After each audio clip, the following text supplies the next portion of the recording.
Kerala state service pensioners union Kasaragod ജില്ലാ കമ്മിറ്റിയുടെ നേതൃത്വത്തിൽ PFRDA നിയമം പിൻവലിക്കുക, സ്റ്റാറ്റ്യൂട്ടറി പെൻഷൻ പുനഃസ്ഥാപിക്കുക, ഫൈനാൻസ് ബിൽ 2025 പിൻവലിക്കുക തുടങ്ങിയ സർവീസ് പെൻഷൻകാരുടെ വിവിധ ആവശ്യങ്ങൾ ഉന്നയിച്ചുകൊണ്ടുള്ള കാസർഗോഡ് ജില്ലയിലെ പെൻഷൻകാരിൽ നിന്നും ശേഖരിച്ച ഒപ്പുകളടങ്ങിയ ഭീമാ ഹർജി രാഷ്ട്രപതിക്ക് സമർപ്പിക്കുന്നതിനായി സംസ്ഥാന പ്രസിഡന്റ് AP ജോസ് ജില്ലാ ഭാരവാഹികളിൽ നിന്ന് ഏറ്റുവാങ്ങി.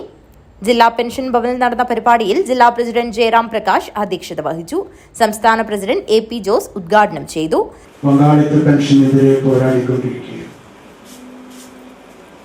2013 ഏപ്രിൽ മുതൽ കേരളത്തിൽ നടപ്പാക്കിയ പങ്കാളിത്ത പെൻഷൻ അതിനാദ്യമായി എതിർത്തതും ശക്തമായ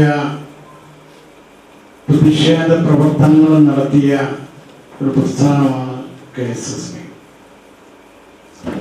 മറ്റു പലരും ധറഞ്ഞ് രംഗത്ത് വരുന്നതിന് മുമ്പ് തന്നെ ഇതിൻ്റെ അപകടനില മനസ്സിലാക്കിക്കൊണ്ട് അന്ന് തന്നെ നമ്മൾ സമരപ്രചരണ വാഹനജാഥയും സെക്രട്ടേറിയറ്റിൻ്റെ പടിക്കലെ നിരാകാര സമരവും അങ്ങനെയൊക്കെ നിരവധി സമര പ്രവർത്തനങ്ങൾ നമ്മൾ അന്നേ നടത്തിയിരുന്നു, മറ്റാരും രംഗത്ത് വരാത്ത സമയത്ത് തന്നെ.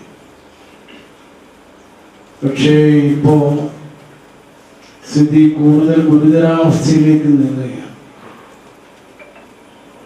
ബഹുമാനപ്പെട്ട സുപ്രീം കോടതി വിധിയുടെയും നമ്മുടെ ഭരണഘടനയുടെയും ഒക്കെ നഗ്നമായ ലംഘനമാണ് ഇപ്പോൾ നടന്നുകൊണ്ടിരിക്കുന്നത്. സുപ്രീം കോടതി വിധി അർത്ഥശങ്കയ്ക്കിടയില്ലാത്ത വിധം പെൻഷൻകാരെ സംബന്ധിച്ച് പരാമർശിച്ചിട്ടുണ്ട്. സംസ്ഥാന കമ്മിറ്റി അംഗം K. സുജാതൻ, മുൻ സംസ്ഥാന ഭാരവാഹികളായ V. കൃഷ്ണൻ, PC. പ്രസന്ന എന്നിവർ സംസാരിച്ചു.